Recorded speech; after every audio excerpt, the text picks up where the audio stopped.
안녕하세요. 책 읽는 소리 인사드립니다. 오늘은 좀 색다른 책을 가지고 왔는데요. 100세 시대에 걸맞게 건강 관련 서적을 가지고 왔습니다. 저희 어머님이 대체의학에 관심이 참 많으세요. 그래서 일본의 니시 의학에도 관심을 많이 가지셨고, 직접 본인이 체험하시면서 지금까지도 꾸준히 건강관리를 해오고 계시는데요. 이런 자연치료요법이나 방법들을 보면은 일본에서 나온 책들이 참 많습니다. 안타깝게도 우리나라보다는 일본이 좀 더 많은 자연치료사들을 배출하기도 하고 있는데요. 오늘 가지고 온 책도 일본의 나가오 가즈히로님께서 저술하신 책이에요. 북라이프에서 펴낸 책이고요. 제목은 병의 90%는 걷기만 해도 낫는다 입니다. 나가오 가즈히로님은 나가오 클리닉 원장이자 의료법인 유아카이의 이사장이신데요. 1984년 도쿄 의과대학을 졸업하고 의사 생활을 시작하신 엘리트세요. 의사 생활을 하면서 우리가 약을 과용하고 걷기만으로도 병이 나을 수 있는데도 우리의 노력은 없이 약으로만 해결하려고 하는 우리 세대들을 꼬집는데요.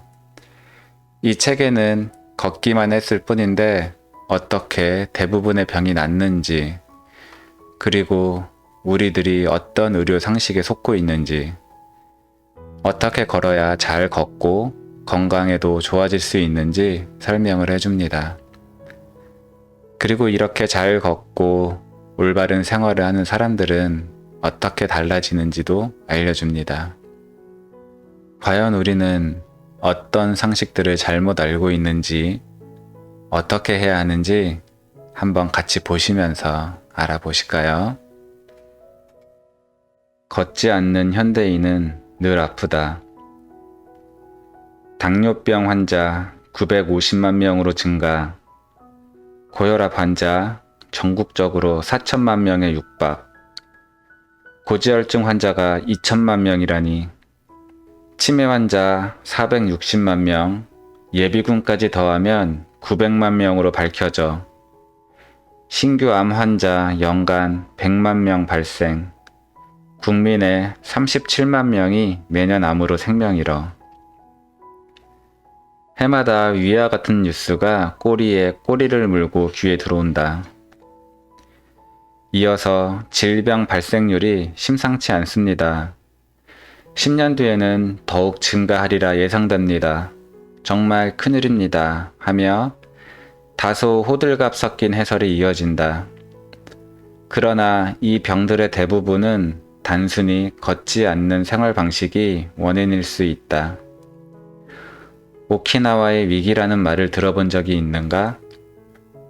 오키나와현은 한때 일본 제1의 장수촌으로 명성이 자자했다. 실제로 1985년에는 모든 남녀의 평균 수명이 전국 1위를 차지할 만큼 명실상부한 1등 장수현이었다. 그러나 2000년이 되자 남성의 평균 수명이 전국 47개 행정구역 중 26위로 곤두박질 쳤다.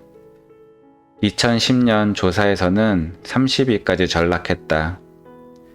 반대로 65세 미만의 사망률은 최고치를 기록했다. 한편 오키나와현 여성의 평균 수명은 2005년까지 전국 1위를 유지했고 2010년 조사에서도 3위를 기록하며 여전히 상위권을 지켰다. 그러나 이 순위들은 사실 장수 할머니들이 평균 수명을 끌어올린 결과일 뿐이었다. 남성과 마찬가지로 여성의 65세 미만 사망률 역시 2010년에는 전국에서 가장 높은 결과를 나타냈다.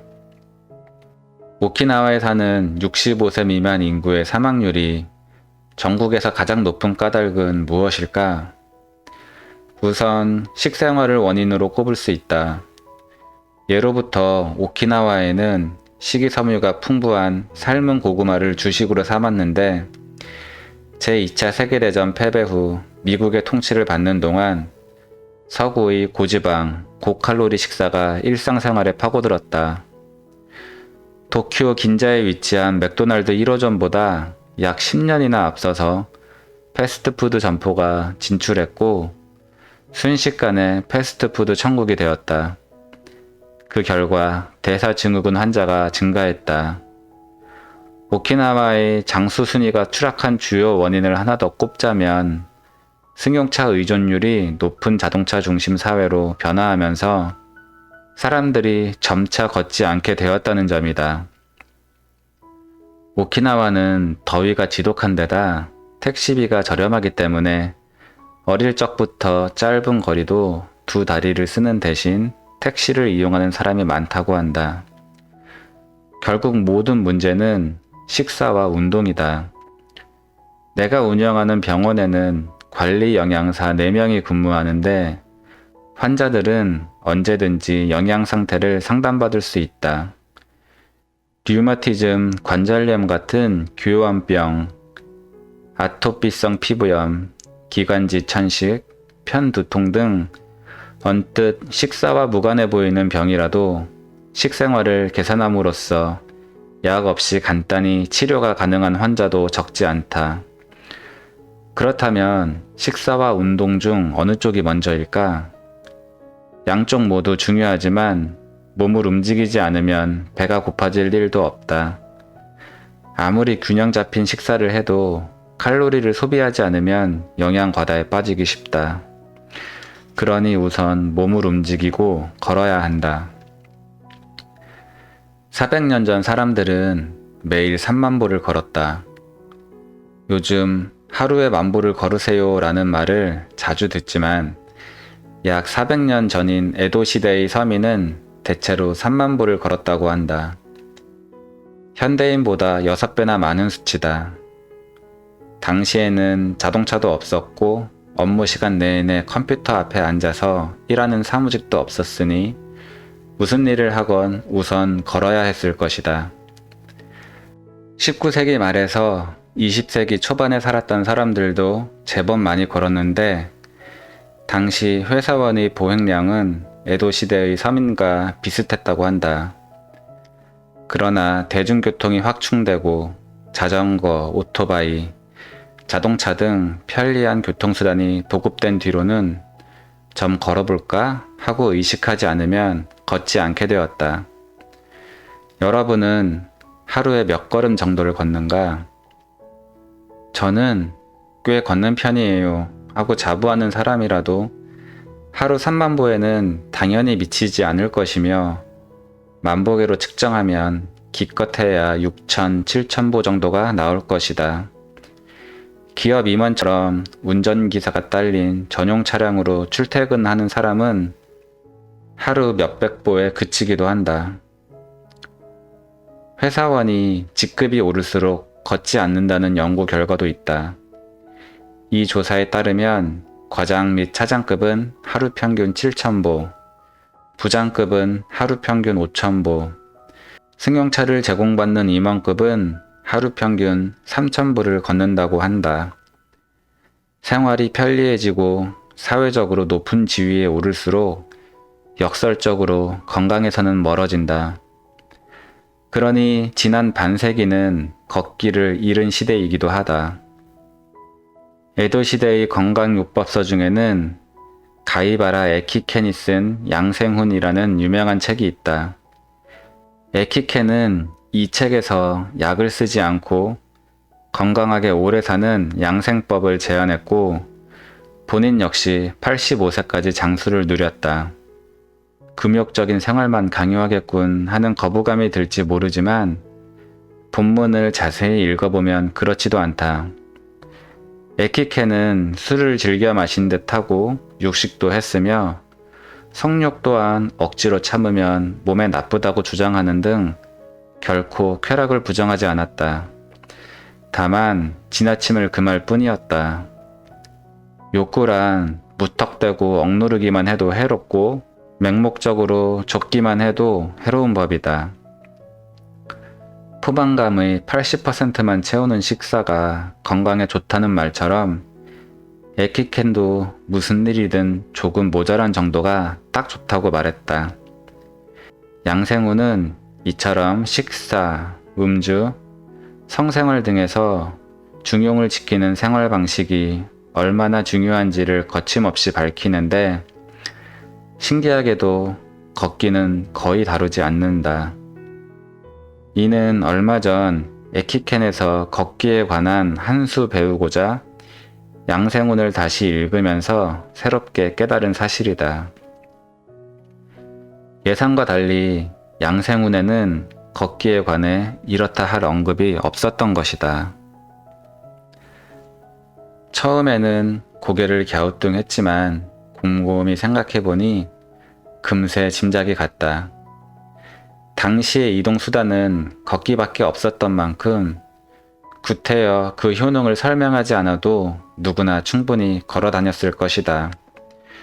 걷고 몸을 움직이는 일이 너무나 당연해서 따로 의식할 필요도 없었다는 점을 쉽게 상상할 수 있었다. 최근 들어 에도 시대 사람들은 행복도가 매우 높았다는 사실이 재조명되고 있는데 그 까닭 중 하나는 잘 걸었기 때문일지도 모른다. 현대병의 대부분은 걷지 않는 생활 방식에서 시작된다. 에키케는 사람이 이처럼 걷지 않는 시대가 오리라고는 상상도 못했으리라.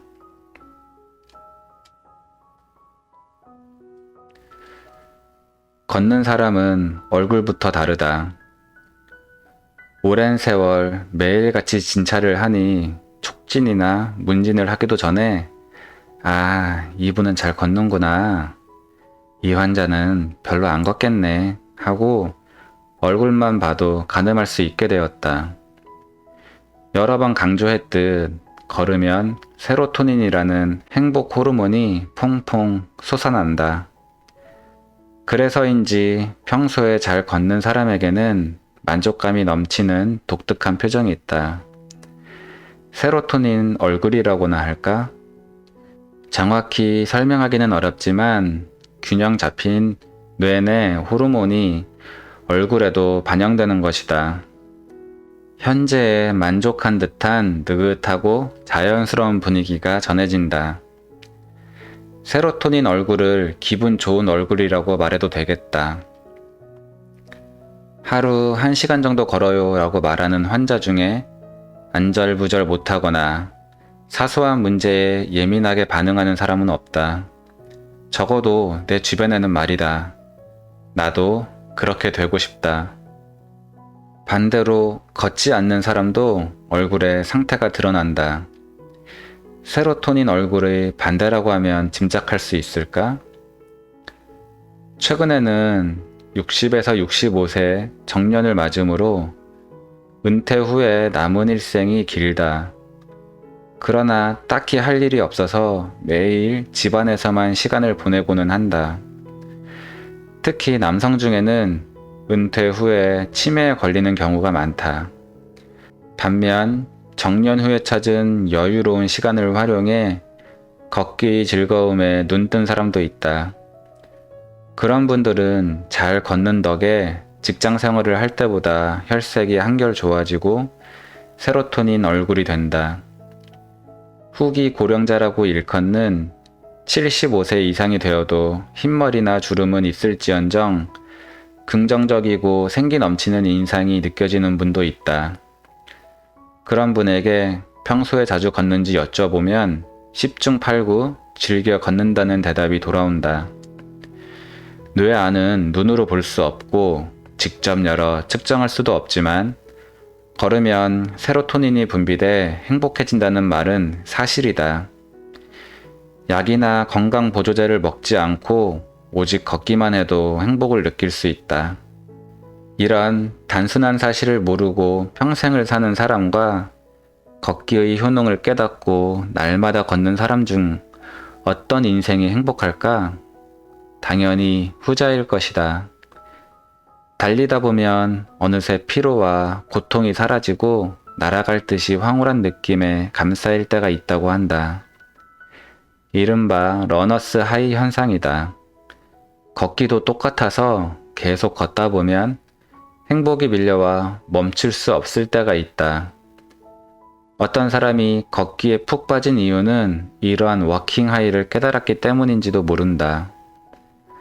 누군가와 함께 걷거나 걷는 도중 다른 사람이나 동물과 유대관계를 맺으면 옥시토신이라는 애정 호르몬이 증가한다고 알려졌다. 옥시토신이 증가하면 세로토닌도 증가한다. 등산이나 하이킹에서 마주치는 사람은 모두 인상이 좋지 않은가? 나는 30년쯤 전에 미국 캘리포니아주에 있는 요세미티 계곡을 오른 적이 있다.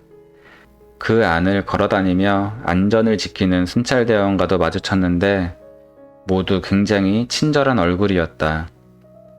다른 사람을 배려하는 마음도 넘치는 인상이었으니 분명 세로토닌뿐 아니라 옥시토신도 풍부했을 것이다. 걸으면 절로 친절해지는 것이 아닐까라는 생각도 들었다. 혼자 걸어도 세로토닌이 분비돼 기분이 좋아지지만 누군가와 나란히 발을 맞추어 걸으면 자연스럽게 서로를 행복하게 해주고 싶은 기분에 감싸일 것이다. 현대에 들어서면서 많은 현대병들이 생겨납니다. 비만도 그렇고 그로 인해 파생되는 고혈압이나 당뇨병 같은 경우도 그렇죠. 물론 모든 병이 비만 때문이라고는 못하겠지만 우리가 요즘 세상에서 영양 과잉 상태인 것만은 맞는 것 같아요. 저도 운동은 하는데 걷기는 특별히 따로 하고 있지는 않거든요. 일부러는 못 걷더라도 일상생활에서의 걷는 습관을 길러야 될 것 같아요. 오늘은 걷기가 필요한 이유에 대해서 간단히 알려드렸는데요. 다음 회에 우리가 걸었을 때 변하는 것들에 대해서 이야기 나눠보도록 하겠습니다. 오늘 내용이 마음에 드신다면 여러분의 구독과 좋아요가 저에게 큰 힘이 될 것 같아요. 오늘 하루도 고생하신 여러분 정말 고생 많으셨고요. 오늘 저녁도 편안한 저녁 시간 되세요.